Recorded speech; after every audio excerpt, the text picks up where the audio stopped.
Muy bien. Pues buenas tardes a todos los que nos están viendo. Estamos con Ernesto Ladrón de Guevara. Y bueno, en primer lugar, agradecerte que hayas aceptado mi invitación. La verdad que para mí es todo un honor, ya que no nos conocemos de nada. Y bueno, pues poder charlar de estos temas que, aún lejos de ser anacrónicos, son de vital importancia en nuestro país. Y bueno, antes de empezar con unas preguntas que tengo preparadas, me gustaría dar unas pinceladas a tu trayectoria política, intelectual, filosófica, pedagógica, que no es baladí, tienes bastante por ahí. Así que bueno, empiezo con la presentación. Ernesto Ladrón de Guevara es doctor en Filosofía y Ciencias de la Educación, diplomado en Magisterio en Pedagogía Terapéutica. También es uno de los fundadores del Foro Hermua, combatiendo el terrorismo autoritario de ETA. Por esa razón ha estado durante 11 años con escolta. Tesorero de la asociación Hablamos Español y cofundador, promotor y secretario de Unidad Hispanista. Y bueno, en cuanto a la trayectoria literaria, entre otros tantos libros, es autor de Educación y Nacionalismo, La conformación del sistema educativo en Álava, La hispanidad descompuesta. Hace poco he visto que ha salido el libro de El robo de los nombres de nuestros pueblos, la sinrazón de la toponimia en España. Y bueno, también Nueva defensa de la hispanidad, un título más que original, haciendo, creo, una clara referencia al libro de Ramiro de Maeztu. Y en cuanto a la implicación política, pues bueno, has pertenecido al Partido Socialista de Euskadi, has sido miembro de la Unidad Alavesa, y vamos, no sé si me he dejado algo, pero tampoco por... Bueno, pues es un honor y muchas gracias por entrevistarme. Bueno, sí que quiero mencionar un nuevo libro, pero no es por darme, pues, esgrimir mis cualidades dentro de ese libro, sino por el valor del propio libro, que es Cartas Hispanistas al Rey de España. Lo conformamos 16 autores y lo que trata es de llamar la atención del Rey de España y de los ciudadanos en general de la importancia que tuvo la hispanidad cuando fuimos imperio y lo que perdimos y por qué lo perdimos. Esa unidad geopolítica que hoy sería el principal bastión civilizatorio en el mundo y de poder dentro del choque de placas tectónicas geopolíticas que hay, y hoy seríamos, pues con el real de A8 que lo fue, la principal moneda del mundo, desplazando al dólar, y el poder más importante mundial. Pero los ingleses tuvieron la habilidad, junto con las ambiciones de los criollos en aquel momento, de descomponer aquello, y ahora están descomponiendo España. Cito el libro porque me interesa especialmente, estos días lo estamos presentando, y son 16 autores de una talla intelectual muy alta, quizá el menos elevado sea yo de los 16, y bueno, pues creo que es digno de mencionar por mi parte. Es normal que no lo conozcas porque acaba de presentarse este fin de semana pasado. Vale, pues sí, lo he añadido a la bibliografía pendiente, está perfecto, muchísimas gracias. Y bueno, un poquito antes de proceder a la entrevista, me gustaría dividir esta charla en lo que van a ser tres secciones principales referente a los temas que vamos a tratar, y temas que me parecen al menos el eje de la sociedad española de hoy. La política, que hablaremos del patriotismo y de la unidad de España.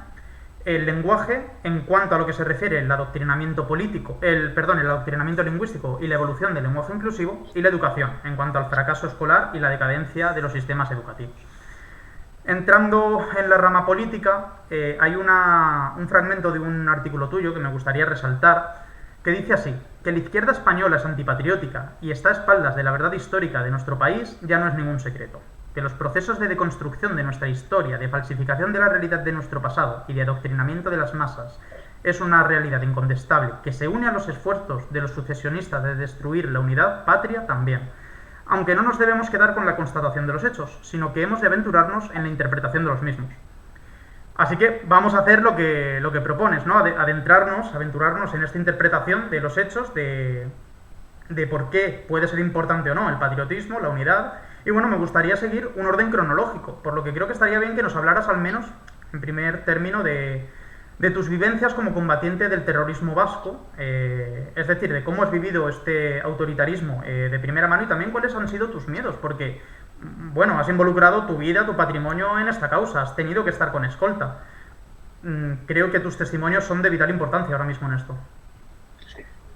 Sí, sería interesante ahondar de por qué ha habido terrorismo, ¿no? Es decir, quién lo puso en marcha realmente. Y yo iría más allá de lo que aparece ante el conocimiento público de las fuentes de ese terrorismo, que sabemos que son los nacionalistas, pero es que lo que hay detrás de los nacionalistas, pues habría también que sondearlo un poquito más. Y me refiero pues a las relaciones que tuvo, por ejemplo, el Endacari Aguirre, allí cuando estuvo en el exilio con el Foreign Office, y anteriormente Sabino Arana sus relaciones con Inglaterra, en un momento en el que acabábamos la descomposición de la hispanidad de la mano, como he dicho antes, de Inglaterra, ¿no? Era pues como pasa en la historia, una confrontación de poderes emergentes contra poderes instituidos, es decir, pues un combate entre los Inglaterra, Francia contra España, que dominaba el mundo, y eso se trasladó también, después de la pérdida de Cuba, al intento de descomponer España. A finales del siglo XIX es cuando surge este personaje hediondo y yo diría salvaje y racista, que fue Sabino Arana, y creó el PNV, y lo que hay detrás del PNV, lo que ha habido detrás de ETA y tal, pertenece a las sombras de esas manos ocultas que han mecido la cuna de la descomposición en España y que ahora sigue el proceso, ¿no? Y ETA pues sirvió de ariete, de artífice muy eficaz al servicio de Kissinger, por ejemplo, y su banda, ¿no? Y del Deep State, del Estado Profundo norteamericano, que yo creo que ha estado manejando muchos hilos ahí, ¿no? ¿Qué es el nacionalismo vasco? Bueno, ¿y qué es el nacionalismo catalán? Pues es un agente operativo muy eficaz de la Agenda 2030. Esto sorprenderá, pero es paradójico y es contradictorio. Es decir, aquellos que quieren poner en relieve una teórica soberanía son los que están destruyendo la soberanía. Es decir, nuestra capacidad de decisión colectiva. Es curioso. Es decir, que son artífices muy eficaces conjuntamente con los actuales operantes de la izquierda para esta balcanización que sufrimos en España. Y bueno, pues una serie de ciudadanos, profesores, intelectuales, artistas como Agustín Ibarrola, escritores como Iñaki Ezquerra, etcétera, pues nos pusimos de acuerdo en dar la batalla cultural, porque es la batalla de las batallas. La batalla cultural, más allá de lo que es la lucha policial contra el terrorismo, pues era quitar el dominio en las calles de aquella banda que creaba terror y miedo en la gente y desplazar al artífice social y cultural, que era el movimiento CAS, Coordinadora Abertzale Socialista, que era la parte social y cultural de ETA, que combatía las calles con cócteles Molotov, barricadas y tal, complementando la acción de ETA, de los asesinatos de ETA. Entonces decidimos salir a la calle, ponernos detrás de una pancarta, escribir manifiestos y artículos, ir a Estrasburgo, denunciar las connivencias que había entre el PNV y ETA, que las hubo, bueno, es incontestable. Además que recordar las famosas palabras de Arzallus, el presidente del PNV, que decía que ellos menean el árbol y otros recogen las nueces, ¿no? Y el rifirrafe que tuvo con Bandrés, que fue el presidente de Euskadiko Ezkerra, que quería dejar las armas, abandonar pues el grupo político-militar de ETA, que era los polimilis, que abandonaran las armas en aquel momento y Arceros decían, no toca ahora, seguid en la batalla terrorista porque es necesario que sigáis para arrancar conquistas al Estado y lograr la independencia. Y eso, en ese rifirrafe, en unas cartas que salieron en el correo allí por los años 80, en el correo español, el pueblo vasco se llamaba entonces, que ahora se llama el correo a secas, pues en ese rifirrafe, en esa dialéctica, se enfrentaron con sendas cartas al director y aquello se ha olvidado. Pero es necesario decirlo porque ahora están blanqueando a ETA. Están tratando de echar un tupido velo, decir que estos, incluso llegó a Eguiguren, el presidente del Partido Socialista, a decir que los chicos de Otegi pues eran la parte sana de ETA y que querían la paz y tal y cual, cuando lo que han hecho es pues aprovecharse del rebufo del terrorismo para lograr pues, el poder político, y ahora son copartícipes y socios de Sánchez, cosa que a mí me da vergüenza ajena, porque yo estuve en el Partido Socialista y la verdad es que Sánchez es un criminal. Y puede que me lleve ante los tribunales por decir esto, pero aquel que juega a colaborar con los socios y terroristas, como era Otegi, y fue condenado, echando un tupido velo sobre lo que pasó y dejando a tiras la dignidad de las víctimas, pues realmente no deja de ser un criminal. El criminal es el que comete crímenes.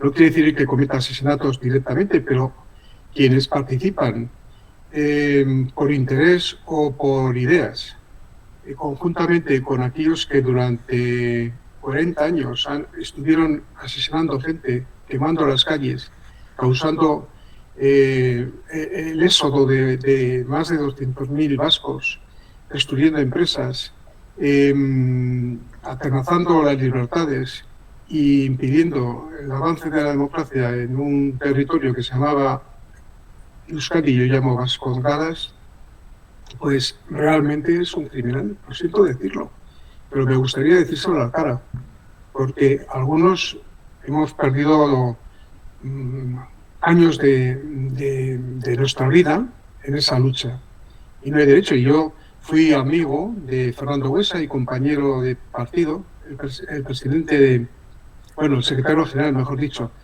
del Partido Socialista de Álava, que fue asesinado por ETA, una gran persona y un gran líder social, y que fue asesinado por cosas que a lo mejor convendría algún día desvelar. Y no solamente estaba ETA seguramente en ese crimen, yo voy un poco más lejos.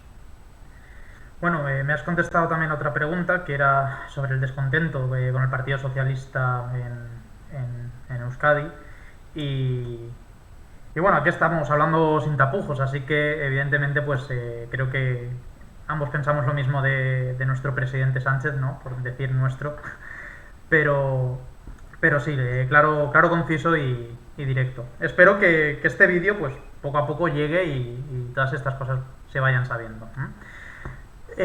Otra pregunta era bueno que nos hablaras un poco de la participación en el foro de Ermua, en la unidad hispanista y en Hablamos Español, que son las asociaciones en las que estás activo, y que pues hables un poco de la implicación que tú tienes con ellas y sobre todo de la implicación que esas asociaciones puedan tener en nuestra sociedad a día de hoy.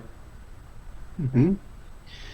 Bueno, diríamos hay una conexión directa entre las tres asociaciones en las bases que impulsan esta acción, ¿no? Estas acciones. El Foro Ermua fue una asociación cívica. Hablamos Español es una asociación defensora de derechos fundamentales. Y Unidad Hispanista es una asociación que aboga por recuperar la memoria, pero no la de Sánchez, la histórica, democrática que llama, que es un oxímoron, sino la memoria histórica de nuestros antepasados, de aquellos españoles de América que eran tan españoles como nosotros y que vivían con las mismas bases de condiciones y de respeto a su dignidad que teníamos dentro de lo que fue la época. Lógicamente estamos hablando del siglo XVI y XVII, claro, no podemos establecer un parangón, pues sería una ucronía, ¿no?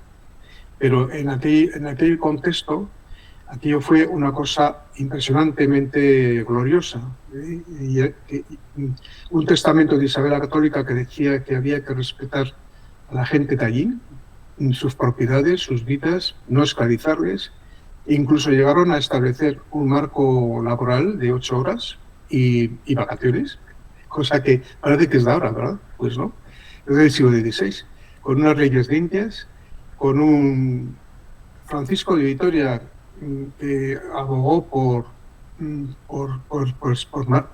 establecer unas leyes que regularan el respeto a las libertades y dignidad de las personas que allí vivían, poniendo hospitales, universidades, 22 nada menos, bueno, alguno dice como Gullo que 32 universidades, cuando la de Harvard, que fue la de los anglos en el norte de Norteamérica, tardó en ponerse en marcha 83 años tras la primera que hicieron los españoles en Santo Domingo, y cuando se creó Harvard había ya 17 universidades españolas, y como digo, hospitales, cabildos, audiencias, en fin, exactamente lo mismo, ayuntamientos,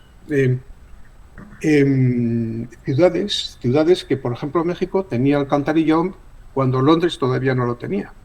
Es decir, y era más importante desde el punto de vista económico, como dimensión y estructura humana, organizativa, más importante que el mismo Londres. Es decir, que hicimos algo glorioso y, sin embargo, la gente se ha creído, de una manera estúpida, una leyenda negra que al principio del siglo XX ya Julián Juderías ya decía que aquello era una barbaridad. Y un tal Lumins, que era de Massachusetts, un periodista, dio un paseo, dio unas vueltas, aprovechando que había enfermado para recuperarse y, en fin, coger un poco de sol y calor. Se fue a México y dijo, pero esto es una maravilla, qué barbaridad, si es mentira lo que me han contado. Y escribió pues la belleza.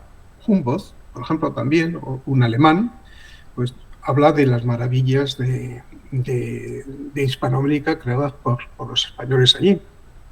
La evangelización fue un capítulo esencial en eso, es decir, cómo es posible que en pocos años, no más de 30, llegaran los españoles desde Tierra de Fuego hasta casi Alaska, ¿no? California, en fin, prácticamente más de la mitad de lo que ahora es Estados Unidos, unos pelaos que iban ahí con sotana o con hábitos y con una guardia armada para ir llegando a las poblaciones, pues lejos de morir en el intento, pues lograron convencer a los sitios que no había que comerse a unos a otros, que había que convivir y que había unas normas, unas leyes que eran las transmitidas por un tal Jesucristo, que marcaba la diferencia entre lo que tenían hasta ahora, que estaban en el Neolítico, hasta lo que tenían después, que eran unas normas de comportamiento civilizadas, ¿no? Esa civilización se ha estado ocultando durante tiempo, incluido nuestros enemigos internos, que han estado echando basura sobre la imagen de aquellos héroes, verdaderos héroes, tanto los que iban sin armas como los que iban con armas, que no llevaban la idea de dominio, sino de pacificación y de llevar allí las mismas bases de comportamiento y de conducta antropológicas que las que había aquí en España, gracias a la Escuela de Salamanca, las leyes de Burgos y de Valladolid, que marcaron pues más de 600 leyes en la compilación del siglo XVII de Solórzano, pues establecen unas normas pues muy, muy, muy específicas para todo tipo de cosas, ¿no? Desde pues, las mercaderías, el tránsito de mercancías, el comportamiento, o sea, las normas municipales, en fin, todo, todo. En fin, y entonces, por eso digo que yo me di cuenta que defendiendo la lengua española, contra los abusos nacionalistas, no bastaba, porque la gente no entendía por qué tanto empeño en defender el español. Había que ir un poco más allá, y por eso monté Unidad Hispanista, y luego pues llegaron los libros de Gullo, Madre Patria, Fabuloso. Antes había llegado el de Roca Barea, y bueno, bastantes más libros. Ahora es una ola fantástica. Yo estoy ilusionado porque esto va a llevar a despertar a la gente y darse cuenta de que no tenemos nada de lo que pedir perdón y mucho de lo que sentirnos orgullosos los españoles. Y eso es patriotismo, sentir que tú tienes una casa, que si se cae el tejado estamos a la intemperie y que debemos de seguir protegidos y defendidos por unas fronteras, por unos marcos comunes de protección y de seguridad, y por una economía floreciente, no como lo que tenemos ahora, que estamos en la ruina. Hablando de recuperar la memoria, me parece interesante que plantees no quedarnos en la defensa lingüística, sino el por qué tenemos que defender la lengua, ¿no? Y esto se asemeja a la identidad. Claro, hay muchos tipos de identidad, ¿no? Está la identidad religiosa, está la identidad nacional, está la identidad sexual ahora, ¿vale? Pero si nos damos cuenta, siempre hay una identidad ahí. La cuestión es que ahora parece que entre los hombres hay una escisión, ¿no? Entre el hombre moderno ahora hay una escisión. Y ya Hegel era consciente de esta escisión y planteó la filosofía como un medio de reunificación. Claro, pero la identidad nacional creo que es lo último que deberíamos perder, porque al final es donde nos hemos criado, donde hemos nacido. Y claro, dices, bueno, y si hubiera nacido en Argentina me sentiría argentino. Ya, pero es que he nacido en España, me siento español. Claro, así que trayendo a coalición aquí la identidad, se me viene a la cabeza la fecha del 12 de octubre, ¿no? En la que parece que hay como dos visiones, la de los ganadores, digamos, ¿no? La de que incluso se puedan agenciar como propias las honras y las glorias de hechos que no vivieron, pero que al fin y al cabo están ahí.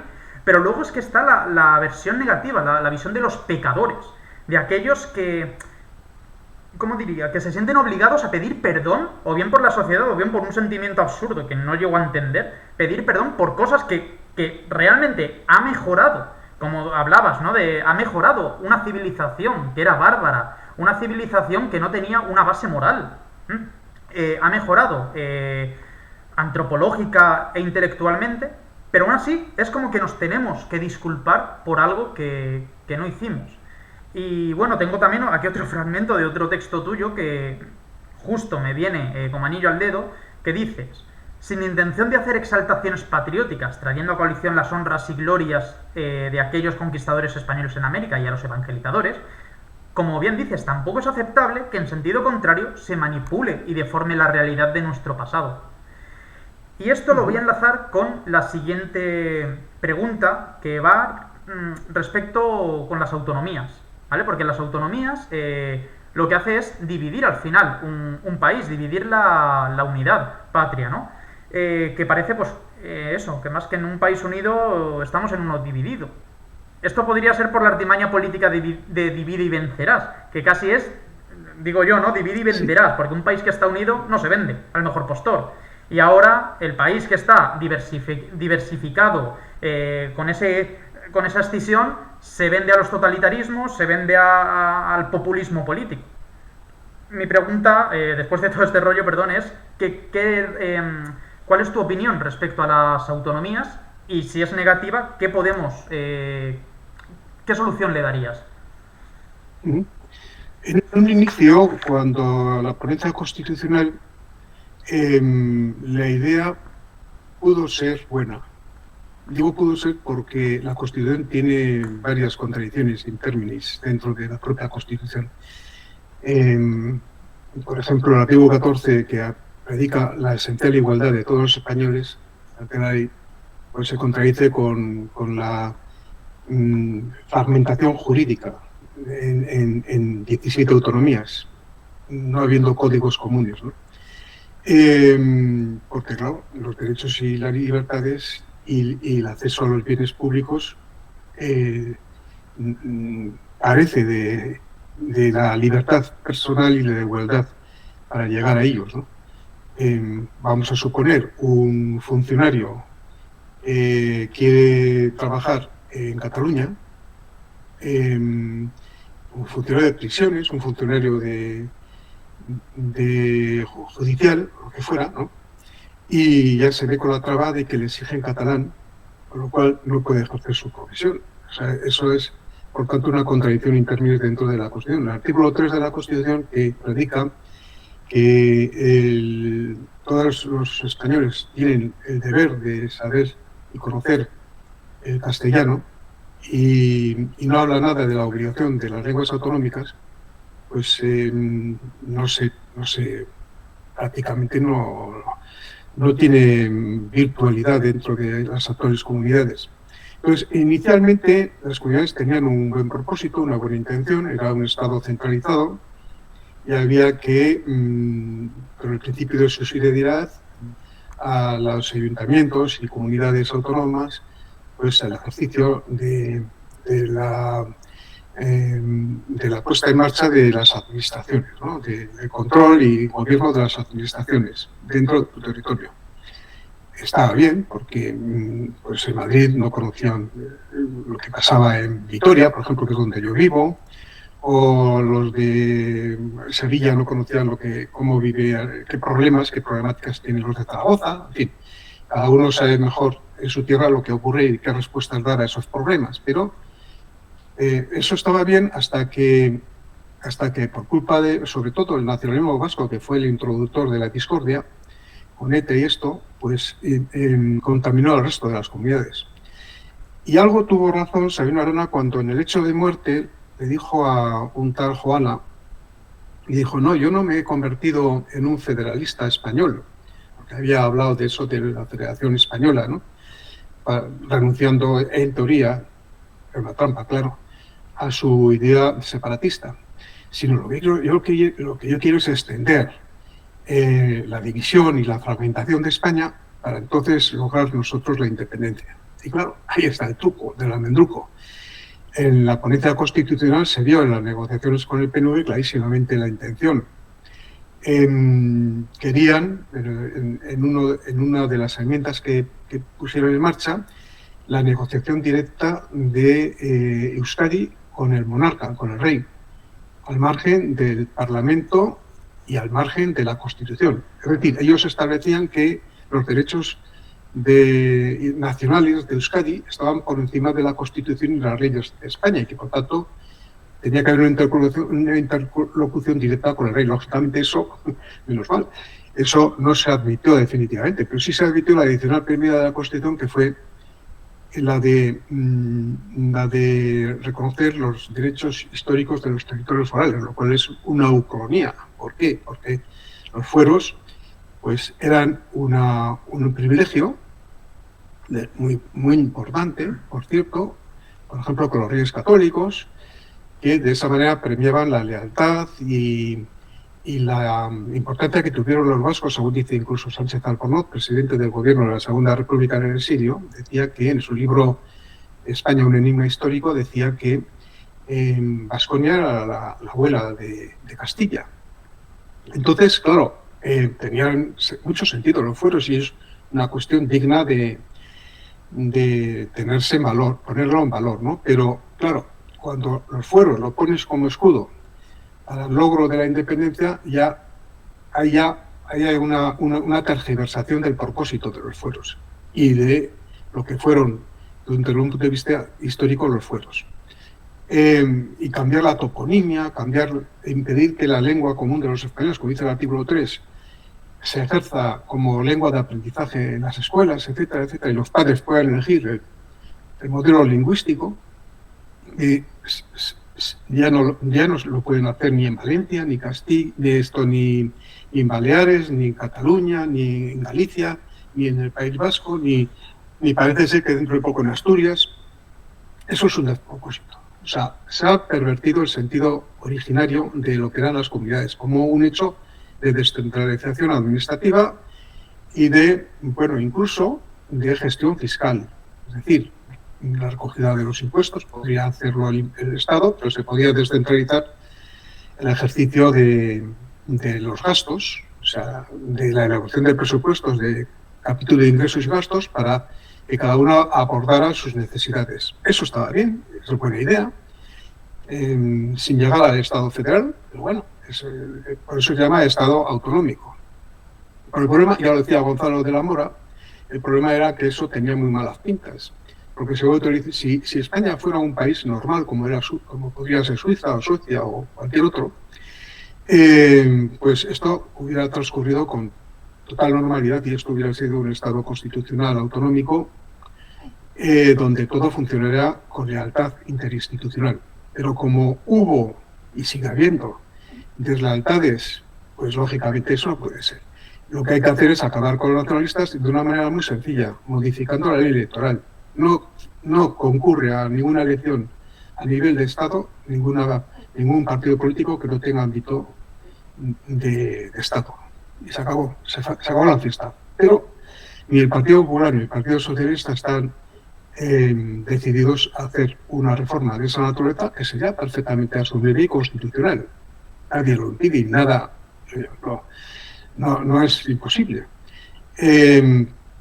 Así como, pues eso, desbloquear las listas electorales, que el ciudadano pueda tachar el de uno si es un delincuente, por mucho que le ponga el partido ahí, o cualquier otra cuestión, ¿no? O la proporcionalidad del voto, para que unos partidos no tengan mucha más representación que otros, con el mismo número de votos o menos, que ha pasado hoy, y no voy a entrar en la precisión para no perder tiempo, etcétera, ¿no? Es decir, que el Estado autonómico hoy ya hay que reformarlo. No hay otra solución si queremos sobrevivir. De lo contrario, nuestros enemigos, los exteriores, de la mano de los interiores, que los hay muchos, acabarán con España.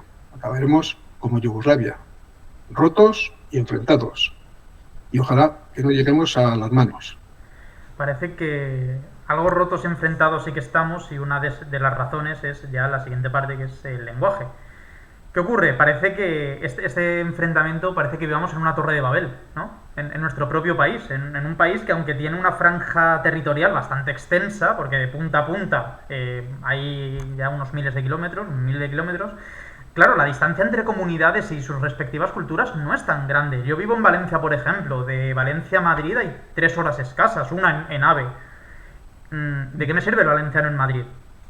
Fuera de Valencia, ¿de qué me sirve el valenciano fuera de la comunidad valenciana?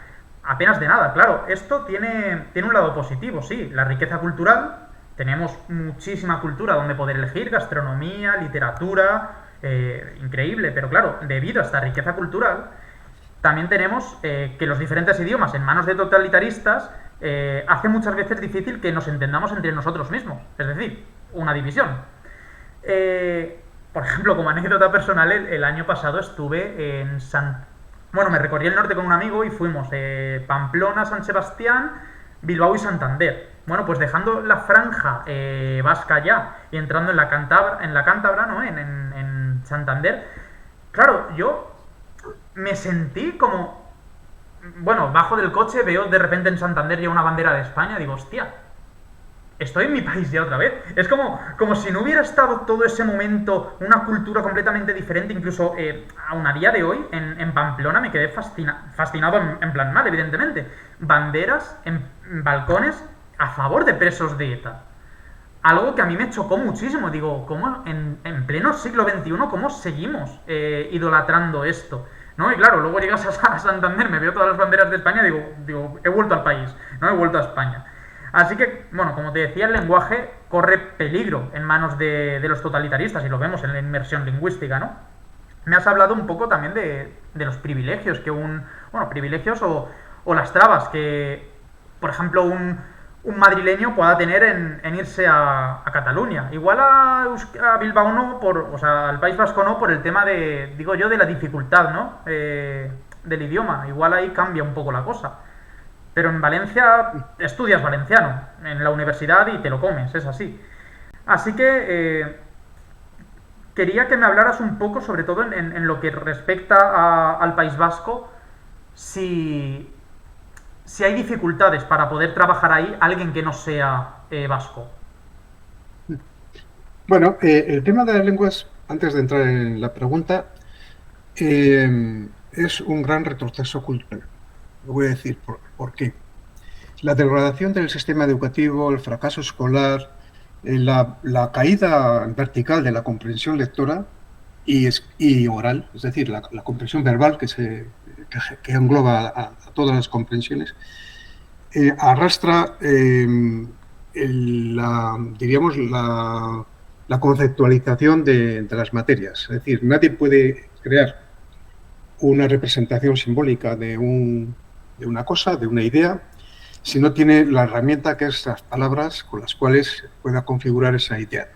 Claro, se me dirá, hombre, en catalán, en valenciano, en vasco, no se puede... Sí, pero si tiene el alumno esa lengua materna. Ahí está el quiz. Es decir, el fracaso escolar en el País Vasco es brutal. Lo dice los informes PIRLS, y es una de las ramas de los informes PISA de la OCDE, que habla de que Euskadi, a mí no me gusta decir ese nombre porque es un neologismo nacionalista, está en la cola de los países y comunidades autónomas en comprensión verbal. Eso significa que el fracaso es brutal. Pero es que es más. Los nacionalistas, o sea, el mismo aparato administrativo de los nacionalistas, el IBEI, por ejemplo, el Consejo Escolar de Euskadi, lo dice en sus documentos, que, por ejemplo, un alumno en el modelo de inmersión lingüística, el modelo T, tampoco adquiere la competencia verbal. Es decir, la herramienta de aprendizaje. Ni aprende en castellano ni aprende en euskera. Pero es que lo reconocen hasta ellos. Yo estuve antes de Navidades, estas Navidades pasadas, en el Parlamento Vasco, porque me llevó la única parlamentaria de Vox que hay aquí, me pidió que fuera porque había una ponencia para elaborar una nueva ley. Y ahí iban expertos y yo fui uno de los expertos. Entonces puse la gráfica, es pública, si ustedes van al Ministerio de Educación y ponen informe PIRLS, ahí verán el último, bueno, las anteriores también, pero bueno, viene una gráfica muy significativa. Ahí está, la puse, la proyecté. Dije, miren ustedes son responsables de esto. Los alumnos están bajo mínimos en comprensión verbal. Eso significa que no aprenden. Memorizan, pero no conceptualizan. Es decir, lo que leen no adquieren significación mental. Eso es brutal. Es brutal. Y claro, el fracaso escolar se maquilla. Se le da un tupido maquillaje para que no se vea, un barniz. Se va a los centros y le dicen, no se puede suspender tantos. Que eso del 30% de fracaso escolar no es permisible. Ustedes tienen que aprobar a más gente. Pero si no me llegan en el instituto a más nivel, ¿qué le vamos a hacer? Pues no, hay que aprobar a más. No puede ser, no puede aparecer estos datos, estos egresos educativos, no puede ser, no es admisible. Bueno, entonces se está maquillando, pero es que en Cataluña pasa lo mismo, es decir, los alumnos que no tienen como lengua materna el catalán fracasan un 40% más que los que tienen como lengua materna catalán. ¿Por qué? Pues es una cosa de sentido común, señores. Es decir, un alumno en una inmersión lingüística, salvo que sea especialmente dotado, no puede aprender todas las asignaturas en esa lengua que no es la suya. Podrá aprender algunas, podrá diríamos episódicamente estar inmerso en un sistema de inmersión, pero no todos los alumnos además pueden eso. Es decir, hay un 15% de alumnos que tienen problemas lingüísticos, o sea, disfunciones del lenguaje, procesos de el retraso madurativo del lenguaje, etcétera, el dislalias, no sé qué, hay una gama enorme de trastornos del aprendizaje en ese sentido. Y no le puedes meter porque ya le hundes del todo. Pero es que es más, niños con necesidades educativas especiales, pues qué sé yo, autismos, síndrome de Down, qué sé yo, muchos, que hacen en un modelo de inmersión lingüística. Si sus padres son vascolantes, pero es que, hispanohablantes, pero es que es más, es que es todo distópico. Es más, en este momento hay una enorme cantidad de inmigrantes que vienen de todos los países, del Magreb, de la Europa del Este, etc. En mi instituto había 22 nacionalidades distintas de alumnos. ¿Cómo vas a enseñar, por ejemplo, en bachillerato a Kant, a Nietzsche o a, qué sé yo, la escolástica, en una lengua que no es la del alumno? Ya hablan, explicándolo en castellano. Ya cuesta que los Ya chavales cuesta, entiendan, porque sí. son abstracciones muy potentes, ¿no? Bueno, yo tenía un compañero en el instituto que era vascohablante de cuna, era de Hernani, y se fue a La Rioja. No podía explicar con una herramienta que es rústica, que al fin y al cabo no es una herramienta, lo decían uno, no es una lengua de cultura, es una lengua rural. Bueno, muy respetable y además milenaria, ¿no? Todo lo que se quiera, es un tesoro lingüístico, lo que se quiera. Pero es que es más, se puede decir más datos que es para llorar, ¿no? Es que en Álava, por ejemplo, que es donde yo vivo, en los años 80 no había más de un 5% de vascohablantes en Álava. Hoy no habrá más del 10% de vascohablantes y no hay más de un 15% de uso social del euskera en la calle. Tú sabes, en la calle no habla nadie en euskera, es que no habla nadie, pero nadie. Yo invito a cualquiera del que los oigan, vengan a Vitoria, se dé una vuelta por Vitoria y pongan el oído. A ver si encuentran, y yo les invito a comer, si encuentran en pues una jornada de 8 horas, más de 20 personas que hablen euskera. Invito, vengan, por favor. Hombre, o sea, que se pongan de acuerdo. Depende de dónde vayan, claro, a ver si... Pero bueno, en Sí, fin. sí. Es decir, es una enorme distopía que no doy por dónde cogerla. Pero es que es más datos. Es que podría estar aquí una hora hablando de esto. ¿Dónde nació el castellano? ¿Dónde nació la lengua de 500 millones de, bueno, ahora dicen que 600, no lo sé, de habitantes del mundo que hablan el español? Segunda lengua en Norteamérica, en Estados Unidos. ¿Esa lengua dónde nació? Pues nació en el este de Álava. Perdón, en el oeste. En el oeste de Álava, en las estribaciones con Burgos. A caballo entre Burgos y Álava, ahí nació. El Saturnino de Luzada, que fue el descubridor, las primeras palabras, no en Santo Domingo de la Calzada, ¿no? O en Yuso, ¿no? Donde surgió el castellano. No, en el siglo IX antes, en un pueblecito que se llamaba Valcosta, que era diócesis del origen de Castilla, donde nació Castilla. Allí en el Valle de Valdegovía, en fin, es una zona muy bonita, pero al oeste de Álava, nació en Álava, es lengua de Álava. La lengua que usamos ahora nació en Álava. ¿Y qué me iban a contar a mí? En fin, es toda una enorme mentira. Estamos metidos en una enorme ficción, en una burbuja una especie de matriz, en fin, es todo mentira. Sí, claro, Es todo mi para configurar generación... una idea nacional, que no existió nunca, porque además, perdón, termino, porque además, no ha existido nunca Euskadi, no ha existido nunca Baskonia. Baskonia era un concepto cultural. Había Álava, Guipúzcoa y Vizcaya.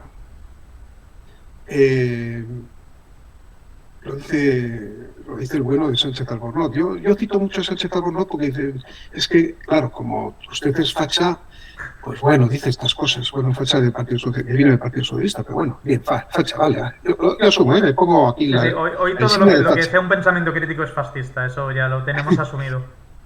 Pero Sánchez Albornoz, presidente del gobierno de la Segunda República en el siglo exiliado, por eso era presidente en el sitio, decía, Álava, Guipúzcoa y Vizcaya en la primera historia.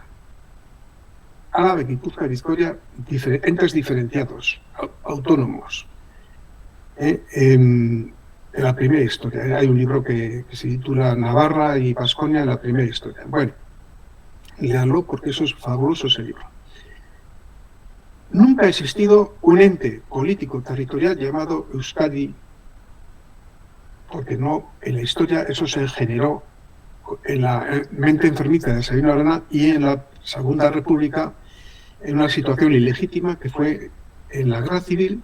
Se llegó a un pacto entre Aguirre y Indalecio Prieto para, bueno, si llegaba si le daba la autonomía a Euskadi, pues se sumaba el PNV a la guerra en el lado republicano, si no, no. Estuvieron a punto de irse con Franco. Y de hecho, en Álava lo hicieron. Pues resulta que, claro, no había parlamento, no había instituciones que funcionaran, porque estábamos en guerra y estábamos en un estado de guerra. Por tanto, fue una decisión arbitraria que no fue refrendada por nadie. Y es más, cuando intentaron en Estella, el primer Estatuto de Autonomía Vasco, no lo pudieron hacer, porque los alaveses dijeron a ellos quedáis. Y los navarros, pues lo mismo. Dijeron que nadie de la China, que nos cuentas aquí de un estatuto cuyo fundamento era la separación. Y se puso en marcha una carta foral. No se puso en marcha porque no dio tiempo.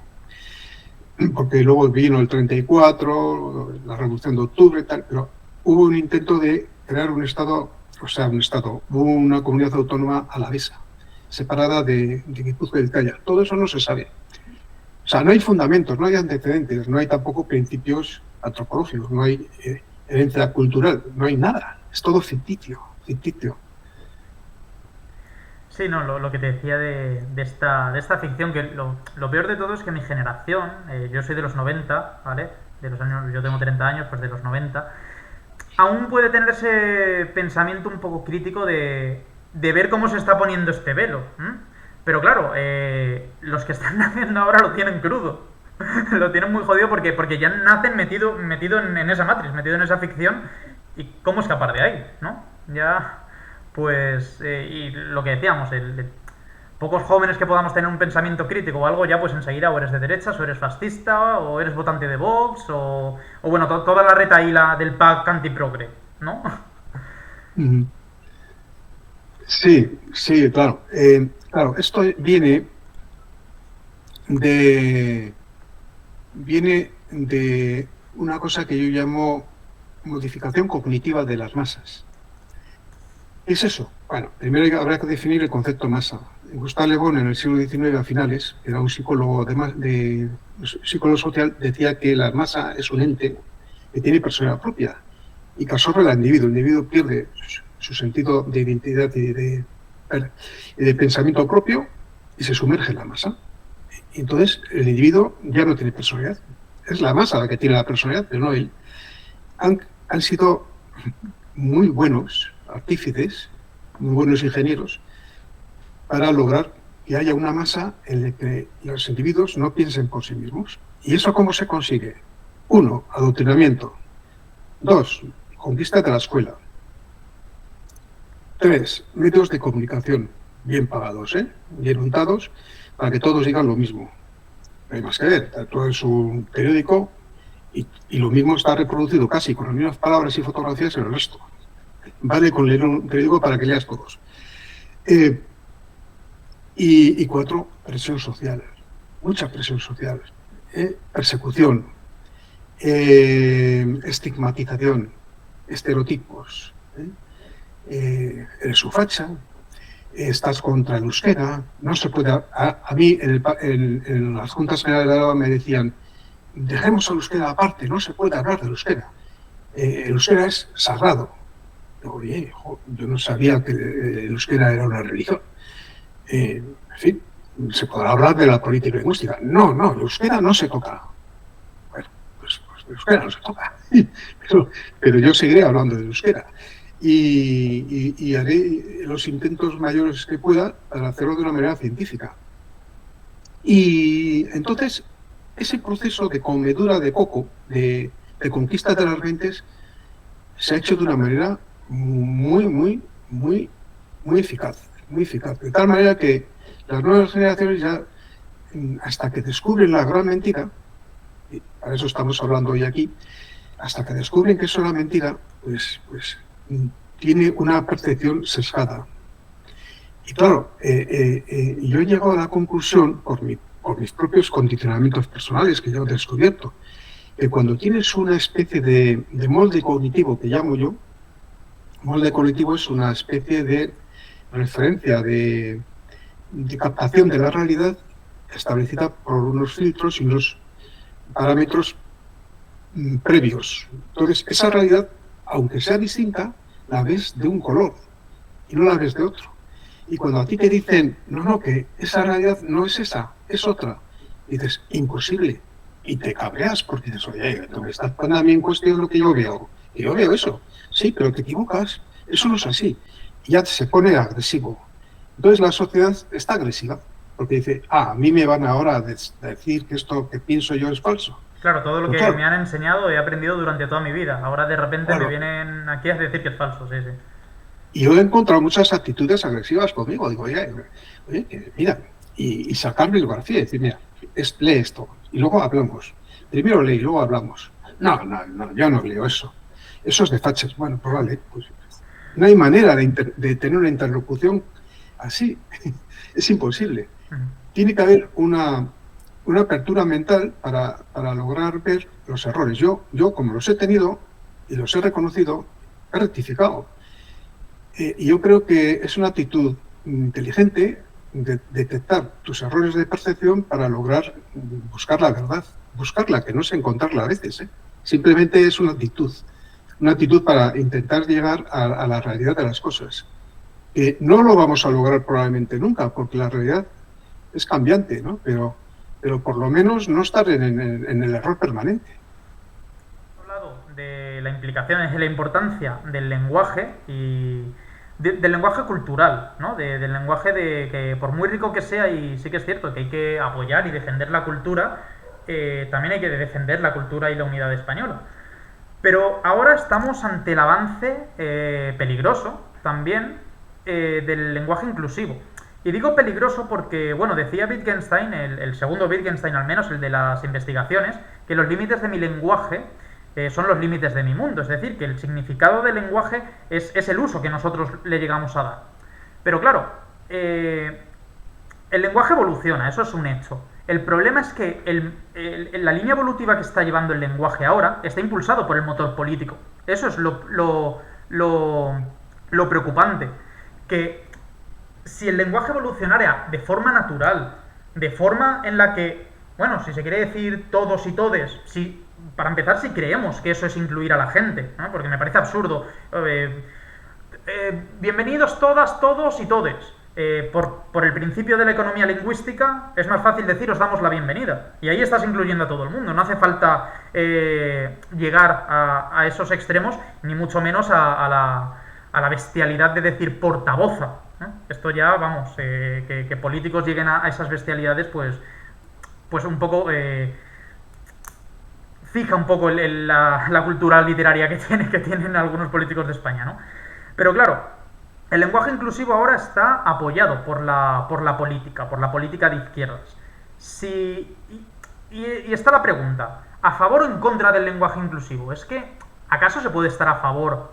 O sea, ¿a favor de qué, no? ¿A favor de manipular el lenguaje? De que esa evolución sea a causa de un motor político? Pues ahora háblanos un poco de qué piensas, ¿no? De toda esta evolución del lenguaje forzado y políticamente hablando. Yo creo que cuanto más invasivo sea el poder político en la autodeterminación personal de la gente, menos democrático es el sistema. Es decir, un sistema político democrático, abierto, liberal, entre comillas, entendido liberal como tolerante con la gente y su marco de decisiones, pues tiene muy poca vocación de penetrar en la voluntad de la gente y controlarla. Y una de las voluntades de las personas es seguir con el lenguaje que le han enseñado sus antecesores. Siempre hay en ese lenguaje una evolución natural. Las cosas cambian de nombre y se añaden neologismos, bueno, se modifican algunos conceptos, algunas ideas y significados. Incluso los significantes también varían, pues puede haber variaciones y las hay. Y para eso está la Real Academia de la Lengua, ¿no? Pero cuando el poder político, con una voluntad determinada y con una intención concreta de cambiar comportamientos, hábitos, actitudes o percepciones de la gente, se mete en el cambio de los significados o en el cambio de las palabras o en el cambio de los topónimos. Ahora hablaré por qué digo esto. Entonces, ese poder se convierte en totalitario. O sea, vamos a ver. Vi una cosa muy cómica en YouTube hace pocos días, de una presidenta, no sé si era presidenta ocasional o la presidente.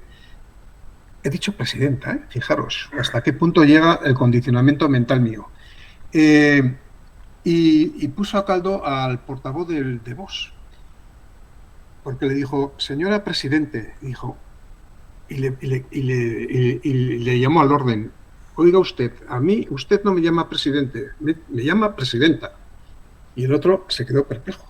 No, señora presidente. Y no dejó hablar y le quitó el micrófono. Bueno, pues presidente, como todas las palabras que terminan en ente, significa procedente de. Es decir, como diente, no se dice dienta, o cantante procedente de canto. No sé, no se dice tenienta, se dice teniente, ¿no? O sea, en fin, no me voy a extender en una disertación filológica, pero las normas de la lengua son las normas de la lengua, señores. O sea, es una convención entre las personas para respetar nuestros usos y costumbres tradicionales en el uso de la lengua. La lengua no tiene estereotipos. La lengua es la lengua. Y que para eso también tenemos los determinantes, ¿no? Porque si nos ponemos claro, así, policía, policío. Claro, o sea, por la misma regla de tres o el mismo argumento. O mosca o mosco. Claro, nosotros para eso tenemos al final unos determinantes lingüísticos que es la policía, el policía. Y bueno. O la burrada esta de llamar niñe. Es eso neutro, ¿no? El niñe. Bueno, en fin, es que llegamos ya a un absurdo y a un ridículo, es esperpéntico. Es decir, pero la política no está para eso, señores. O sea, la política es el arte de dirigir el interés general para la felicidad de las gentes, ¿no? Es decir, de proporcionar aquellos recursos, medios y decisiones convenientes para que la gente viva mejor, más feliz y en prosperidad. Y no entrar en estas verdaderas chorradas, porque son cosas que no tienen lógica. O sea, o sea, el respeto a la persona, el respeto a la mujer, el respeto a tal, el respeto a un transexual, el respeto a un homosexual o el respeto a un lo que sea, es una actitud y no tiene nada que ver con la designación de esa persona, de cómo le llames. Es una actitud a la dignidad de esa persona y a su libertad. Y punto pelota. O sea, es una cosa así de simple. La señora Irene Montero entenderá esto de lo que es el respeto a la persona. O sea, que no tiene nada que ver con este feminismo salvaje, que no tiene nada que ver también, a su vez, con el feminismo clásico. El feminismo clásico abomina de esto, porque dice, no, nos están desvirtuando con la idea del respeto de los derechos de la mujer y los avances sociales de la mujer. Que nadie bueno, yo por lo menos no los pongo en cuestión. Pero es otro tema. Entonces, con esto, esta especie de trivialización de populismo barato y de teatro, porque es un teatro, lo que están haciendo es perjudicar a su propósito. O sea, porque, en fin, es que ya la gente se desternilla de risa con estas historietas que son tragicómicas, porque es trágico porque devalúa a la mujer que por su propia dignidad y capacidad vale mucho más que eso. Y yo, en mi sociedad vasca, que es matriarcal, siempre he adorado y he admirado el papel de la mujer que mandaba en la casa. El hombre no manda en la casa, la autoridad la tiene la mujer desde un plano tradicional. Y era un matriarcado, y sigue siendo un matriarcado. Mi mujer manda más que yo. Luego se reúne la familia y lo que ella diga, yo me callo. Porque si hablo, dice, no, se hace esto. Pues bueno, vale, ya sabemos que es nuestra costumbre y ya está. Bueno, pues si es una cosa natural, si las cosas transcurren con normalidad cuando son normales. Exacto. Cuando hablas de respeto, también es que me hace mucha gracia pensar que respeto es decirle a... Para empezar, tener que asumir, porque claro, ahora como... yo te puedo decir que soy una chica, con este pedazo de barba, te puedo decir que yo soy una chica y no, me tienes que respetar, claro. Bueno, muy bien, venga, vamos a respetar. Pero es que... y yo creo que nos tenemos que respetar en exceso a los jóvenes, pero he visto una cosa y eso luego me he dado cuenta en la universidad, en mi universidad. Y el respeto a los adultos, el respeto jerárquico, el respeto a los profesores, el hablar de usted se está perdiendo, por ejemplo. Claro. Y eso es un verdadero respeto. Respetar que tú no eres igual que yo, porque hay por ejemplo, a los profesores, ¿no? El trato que hay hacia los profesores, yo intento hablar a todos mis mayores, todos los profesores, porque mi madre me dio esa educación, hablarles de usted. Y sin embargo he tenido trabajos que me han dicho que no hable de usted porque es una falta de respeto, porque es hacer a la gente mayor, hacer a la gente distante. Dices, bueno, ¿en qué país vivimos en el que hablar de usted es hacer a alguien mayor? Entonces el problema igual lo tiene usted y no yo, ¿no? Si se siente mayor porque le hable de usted. Yo tengo 30 años, a mí viene un niño y me dice, disculpe señor, se le ha caído un papel, y yo digo, oye, pues mira qué chico más educado. No le voy a decir, oye, a mí no me hables de señor que me haces mayor y tengo 30 años. Yo creo que el respeto no solo es hablar de todes o de niñes, que incluso, pues también crea una confusión en la gente joven, una moda, ¿no? Una suerte de moda de ahora ser, pues eso, género no neutro, ¿no? Género neutral o algo así. Y claro, y eso también crea, a su vez, más excisiones. Hombres, mujeres, género no neutro, miles de formas de sexualidad que ya no sabemos ni cuántas etiquetas tenemos, ¿no? Y muchas veces, pues eso, como se pierde la divinización hacia la identidad, hacia la patria, hacia tu madre, ¿no? Al final, hacia la matria también, ¿no? Hacia la madre, pues tenemos que divinizar cosas absurdas y tenemos que ensalzar cosas, pues como lo del lenguaje inclusivo y hacer de esa cultura un dios al final. No, es que pero a mí lo que me interesa de esto es lo que hay en el trasfondo. En el trasfondo volvemos a la ingeniería social, ¿no? El propósito que hay detrás de esto no es ingenuo ni es de gente que está mal de la cabeza o que es tonta, ¿no? No.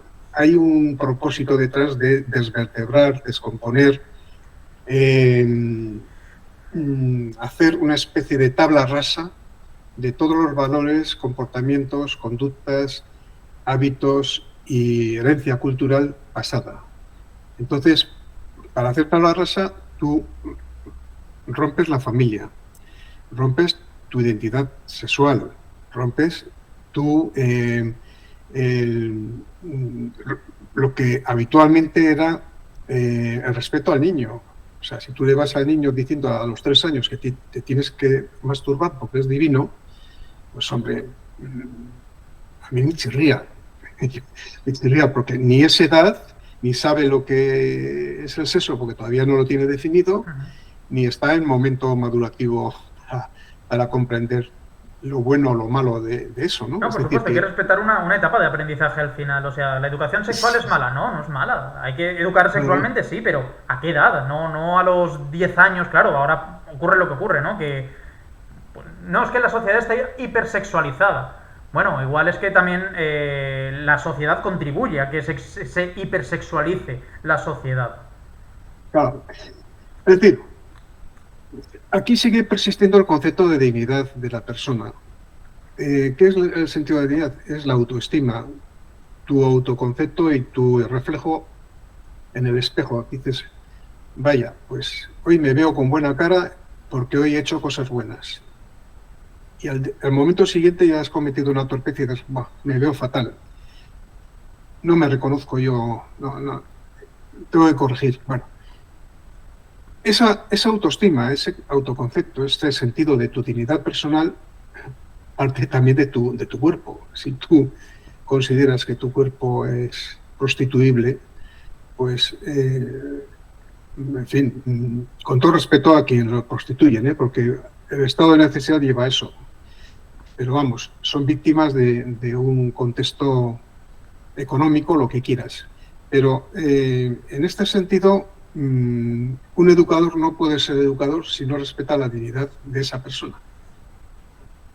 Y la persona que está educándose, si no respeta la autoridad del que está educando, sea padre, profesor o hermano. Entonces, no se puede poner patas arriba todo, que es lo que se está haciendo ahora. Porque si pones patas arriba todo, pues puede ser que en lugar de tener una casa, tengas una cuadra, que es en la que estamos. Es decir, que yo recuerdo la casa de mis abuelos, había una cuadra, había unas habitaciones, había una cocina. Bueno, pues sí, claro, si tú te vas a comer a la cuadra, pues al final te confundes con la vaca que está ahí comiendo paja, ¿no? O sea, no, cada sitio es para lo que es, y en los comportamientos sociales también. Yo creo que aquí el culpable, como estamos hablando de filosofía, el culpable de todo esto fue Rousseau, con su naturalismo, y decir, la sociedad pervierte al hombre y por tanto hay que hacer tabla rasa a la sociedad y no educar a los niños. Y su ideal era el niño salvaje, sí, que crezca, porque crece muy sano y saludable y nadie le pervierte. Claro, nadie le pervierte, pero tampoco nadie le da normas, ni hábitos de conducta, ni hábitos sociales. Por tanto, ese niño salvaje será salvaje toda la vida y no habrá manera de estar con él, porque te dará patadas a la espinilla o te romperá la vajilla. O sea, tiene que haber unas pautas sociales, una organización y una estructura cognitiva. Y todo eso, ¿por qué se está haciendo así? Porque yo creo que quienes predican esto obedecen unas pautas para descomponer las sociedades, porque los que están detrás de todo esto, que son los que no se ven, quieren un globalismo donde haya un orden mundial y donde las sociedades desaparezcan para someter a los individuos. Ahí está el trasfondo de la cosa. Ahí está el trasfondo de la cosa. Y ese es el problema. Ese trasfondo va impulsado por la educación, así que ya tratando el último tema y enlazando también con el problema lingüístico, ¿no? Claro, tal y como estamos ahora, ¿crees que la educación ya como a título personal, ¿no? se puede ir degradando más? ¿Cómo podemos parar esta degradación, esta desevolución educativa? Bueno, yo soy pedagogo y no sé definir muy bien lo que es la pedagogía. Vamos a ver, mi concepto de la educación es el siguiente: la educación debe estar en manos de los padres. Si los padres no ejercen su papel, pues subsidiariamente es la institución escolar la que suple a los padres o complementa. Lo normal es que complemente, no que supla. Pero si los padres no responden a las exigencias mínimas del desarrollo del niño, desde hábitos, conductas, valores y herencia cultural, que el principal factor de herencia cultural son las familias y el respeto a sus mayores, que se va transmitiendo de boca a boca. Y eso es un valor importante. Y luego la escuela está para instruir, básicamente. También da valores, también da hábitos de conducta y también induce comportamientos sociales positivos, pero fundamentalmente para dar conocimientos. ¿Por qué digo conocimientos? Porque hoy se está erradicando cualquier tipo de conocimiento sobre la base de que todo está en Internet y la inteligencia artificial suplirá pronto a la escuela, dicen. Pero no puede ser. Eso es imposible. ¿Por qué? Porque el niño es un ser en crecimiento y se le está formando, eso ya yo me llamo modos cognitivos, que son cajones conceptuales, la malla conceptual que yo llamo, la malla, que está formada por significantes y significados. Al fin y al cabo, por el lenguaje, volvemos al lenguaje. Y si no tienes esas referencias claras, es como si tú vives en una casa sin paredes. No sabes dónde limita la casa y te caes a la calle porque no tienes paredes. No sabes lo que es bueno o malo, dónde está la verdad y la mentira. Tienes que tener unas referencias cognitivas básicas para desenvolverte luego en el aprendizaje posterior. Y tienes que tener una maduración de contenidos de conocimientos, pero se está erradicando los conocimientos clásicos. Ya no será historia desde el Paleolítico en la universidad, será desde principios del siglo XIX. ¡Qué barbaridad! Pero entonces, ¿dónde está toda la cuna de la civilización que hemos recibido? No sí, será filosofía moderna a partir de la Revolución Francesa, porque yo soy profesor de repaso, de bachiller, y doy historia y filosofía, filosofía y lógica. Y claro, yo les pregunto a los chicos, digo, pero claro, un chico que tengo de primero de bachiller, digo, pero la historia antigua no la dais, Grecia, Roma, no, a partir de 1789. No, sí, desde moderna, acabando contemporánea ya. Digo, pues, desde la masonería especulativa. Digo, pues nada, pues vamos a ver qué quiere tu profesor que te aprendas de la Revolución Francesa. Sí, claro, porque claro, luego también es muy curioso, porque coges temarios de un profesor y temarios de otro profesor y cambian completamente, ¿no? Depende, sobre todo en filosofía, ¿no? En filosofía política, pues hay un profesor que es más tirando a marxista y otro más tirando a liberal. Y claro, a veces me confundo, que digo, bueno, a ver cuál es cuál, a ver cómo le tengo que enseñar al alumno, ¿sabes? Claro. Sí, se hace. Es una aberración porque es que no entiendes nada de los pilares de tu civilización, de los orígenes, no conociendo la Edad Media es imposible que conozcas por qué la evolución de las ciudades.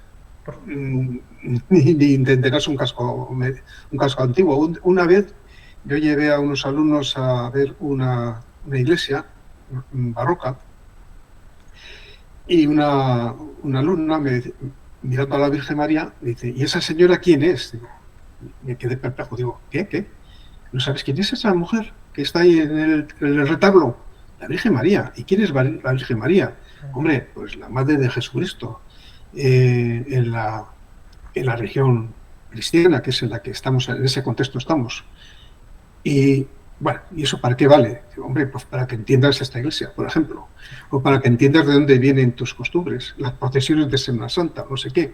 Bueno, tú puedes ser ateo o lo que quieras, pero tienes que saber cuáles son las bases de tu civilización, porque impregnan nuestras conductas, aunque sean inconscientes. Estamos impregnados, todas nuestras conductas, indirecta o indirectamente, están condicionadas por esa herencia, ¿no? Entonces, si no entiendes, si vas al museo del Prado y ves un cuadro a las meninas de Velázquez o tal, pues te quedas impasible, dices, ¿y eso qué quiere decir? no entiendes ni palote. Es decir, no tienes una base de cultura humanística básica, que es la base para todo lo demás. Porque ahora solo se mira de cara a la tecnología y ahí está la aberración.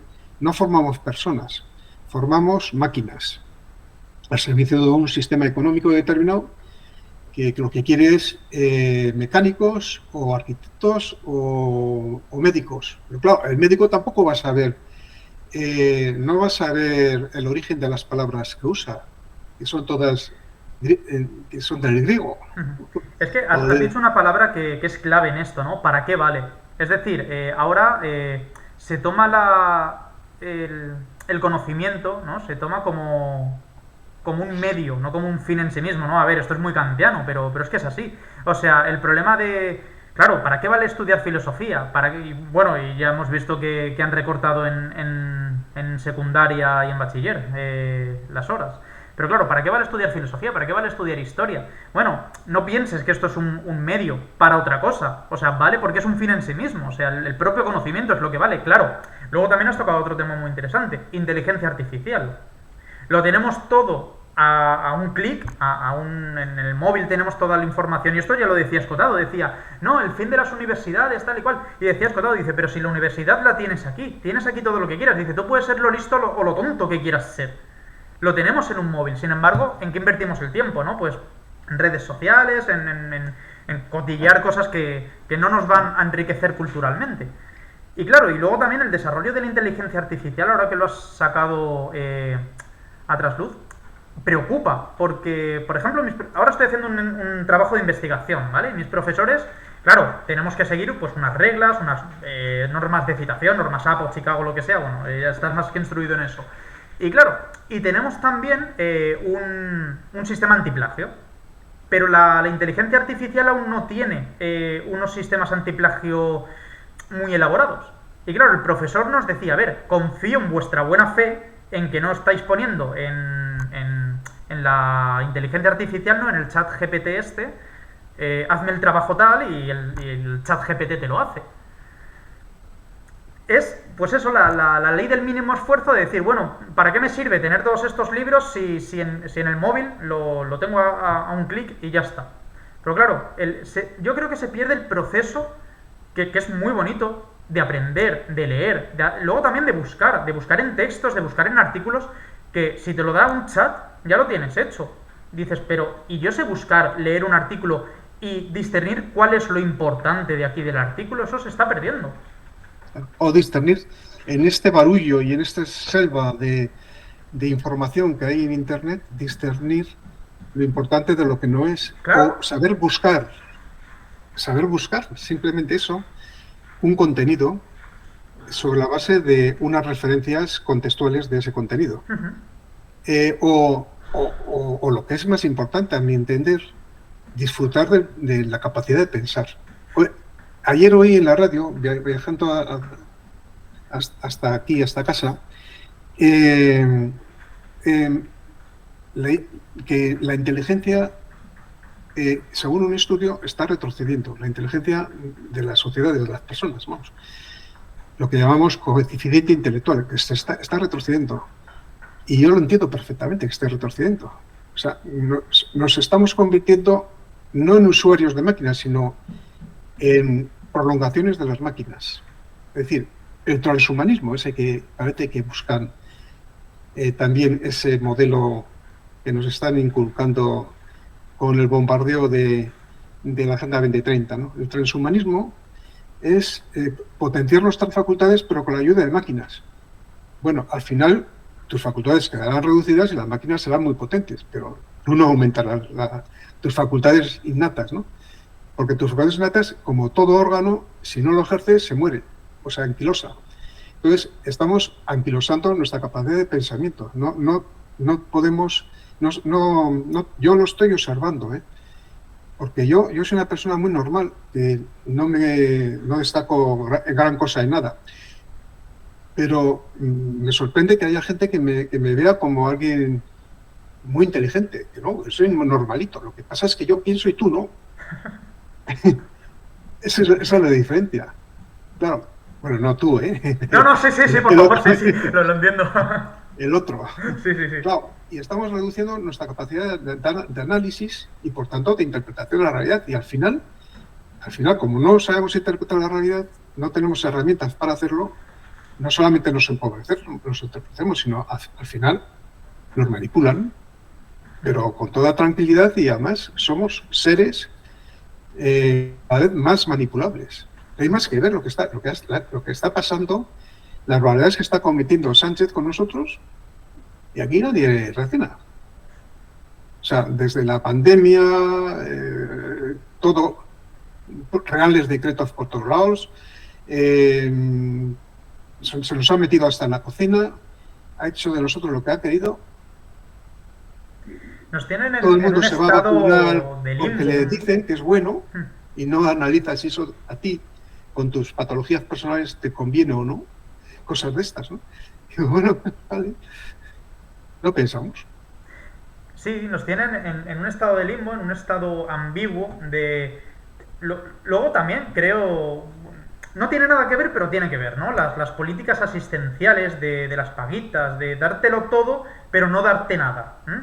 Y esto ocurre también con el pensamiento, una paguita intelectual, ¿no? Te dan lo que necesitas, pero no... te dan lo que necesitas para aprobar, digamos, pero no para tener una mente crítica. Pues el dinero lo mismo, te dan lo que necesitas para, ya ves tú, bueno, 200 euros esta ayuda o 400 el ingreso mínimo vital, madre mía, si ya mi casa cuesta, el alquiler cuesta más, se piensan que 400 euros vivo. Pero claro, es como un estado de ambigüedad, un estado de limbo en el que el ciudadano se siente satisfecho, encima está agradecido, lo peor de todo, está agradecido al Estado de, oh, ostras, es que el Estado me está dando 200 o 400 euros o una educación gratuita. Claro, ¿qué tipo de educación? ¿Qué cuantía de dinero? Y claro, yo quiero que me des una educación crítica y no me des dinero, me des trabajo. Al final. Pues en ese punto estamos, a ver cómo acabamos. Realmente no tenía más preguntas, no sé si quieres charlar ahora de algo abierto. La verdad es que nos hemos ido de la educación a la inteligencia artificial, hemos tocado bastantes temas. Sí, ha sido un recorrido bastante completo, sí. Hombre, yo quisiera terminar con una preocupación que me obsesiona.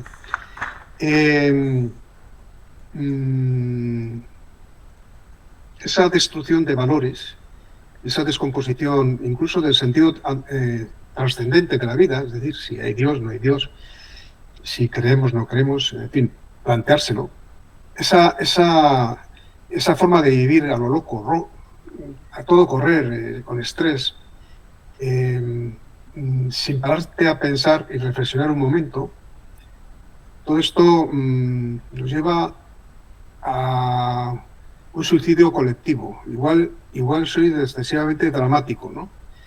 Pero vamos, las relaciones interpersonales, la estructura social, la estructura económica, la estructura política, la estructura institucional, todo eso se viene abajo, porque faltan las bases. Es como un edificio que le pones, en lugar de poner cemento, le pones arena nada más a los cimientos, pues tarde o temprano se te cae la casa.